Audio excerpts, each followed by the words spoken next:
beautiful friends from around the world. I am your host Blackenfist, and today I just want to bring you guys some news.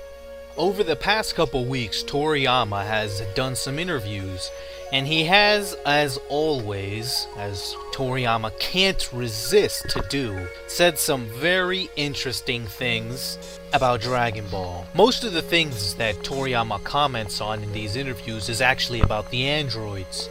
He comments about androids 9 through 12. He says that androids 9 through 12 were completely artificial. This means that they were androids closely resembling Android 19. They had no human element. He also says that androids 1 through 8 are actually cyborgs. We only have seen one of these androids, which of course was Android 8, who appeared early on in the series. This means that androids 1 through 8 more closely resemble androids 17 and 18.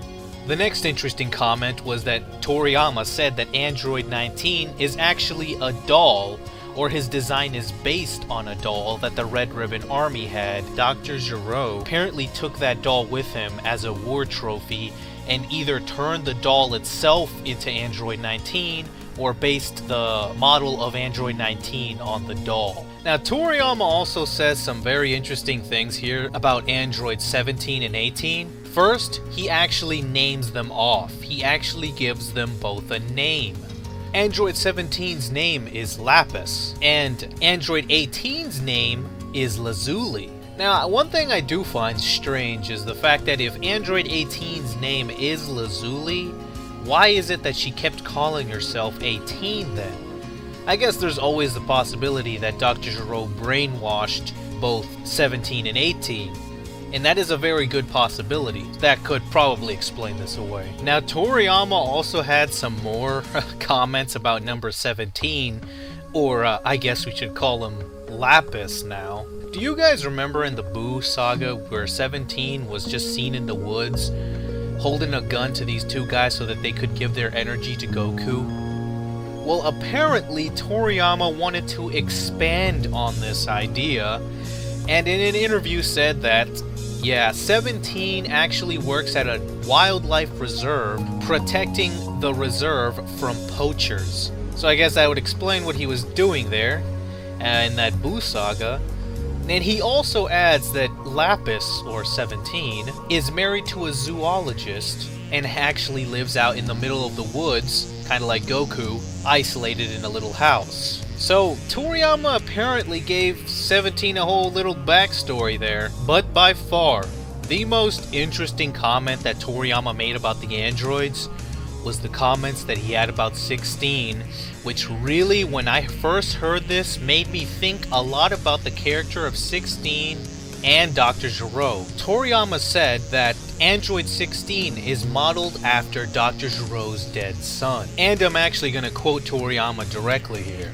Quote, "The model for number 16 was Dr. Gero's son, who died young long ago. He was a high-ranking soldier in the Red Ribbon Army, but he was felled by an enemy bullet.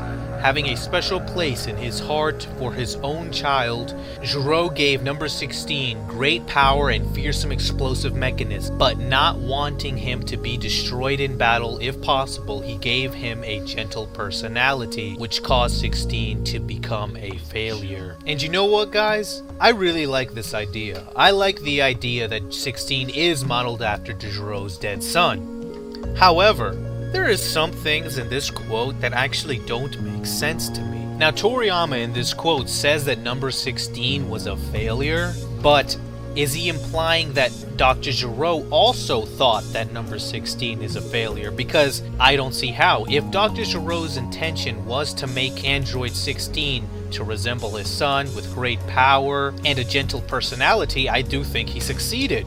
Because Android 16 was the strongest android besides Cell. He did have a very gentle personality. In fact, if he wasn't destroyed in the Cell arc, he possibly could have been a mainstay in the series.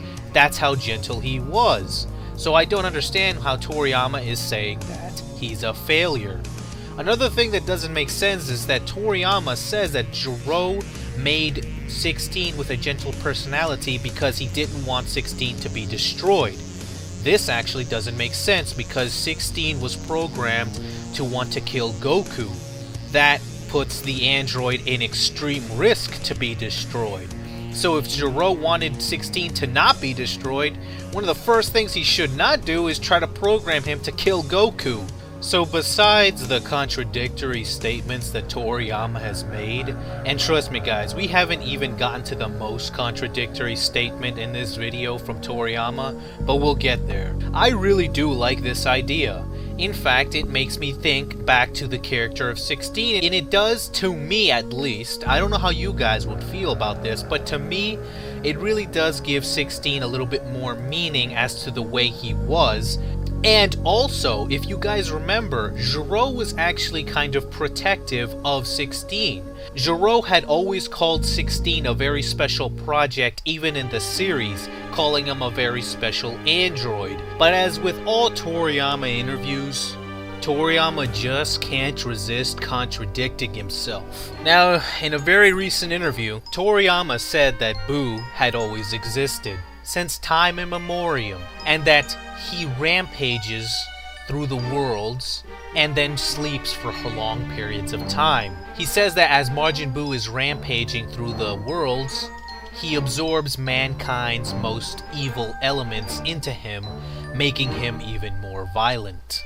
He says that Bibidi, the one who Toriyama previously said created Majin Buu, merely knows how to awake Majin Buu from the long slumber.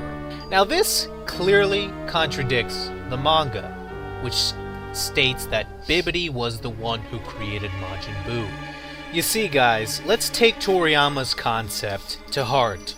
So Majin Buu apparently had always existed, meaning that he is pretty much natural to the universe. He had always been there with the universe. He is a natural element of the universe. This is clearly a very different Majin Buu than what we see in the manga and anime.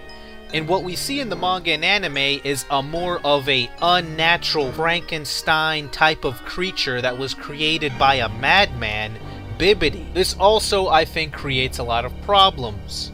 Because if Majin Buu is this creature that supposedly absorbs evil elements from mankind, that implies that Majin Buu is something that is necessary for the balance of the universe. Meaning that if Majin Buu is destroyed, which they did in the series, does that mean that the world, the physical realm, and Dragon Ball will be overrun with evil because there is nothing to clean it up?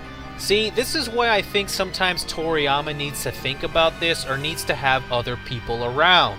Because not only does this contradict the obvious that Bibidi was the one who was stated to have created Majin Buu, it also puts the Kais in a very weird position. Because remember, the Kais were the ones who were saying that Bibidi created Majin Buu. Why would the Supreme Kais, the rulers of the universe, be saying this? Were they wrong? It's possible. It's Dragon Ball. Weirder things have happened. Maybe the Supreme Kais were wrong. But I doubt it. These are the rulers of the universe. How could they be unaware of Majin Buu? If Majin Buu had always existed, this does not make sense. If Majin Buu had always existed since time immemorial, the Kais are bound to be aware of Majin Buu's existence. Now again, in the manga, there is no discussion of this because, quite frankly, in the manga, it's stated that Bibidi is freaking the one who created Majin Buu, and that there's no talk about this Majin Buu absorbing evil energy. This is all literally stuff Toriyama just said in an interview and does not match up with the original source material that he wrote. So I'll just give you my opinion on this, and this is complete bullshit. All of it. This whole Majin Buu thing, I completely throw it out the window, and this is very sad to see because, to me, this just lowers the credibility of Toriyama's own word. It lowers the credibility and legitimacy because now people are going to start questioning everything that Toriyama is saying, and I think they have a right to. Toriyama saying some pretty crazy stuff. But yes, guys, that's all I got for you, and I was hoping to know what you guys might think of these crazy comments. I know that some people are gonna disagree here, as they have before with me in the past. So if you guys think I'm wrong in any way, shape, or form, please let me know.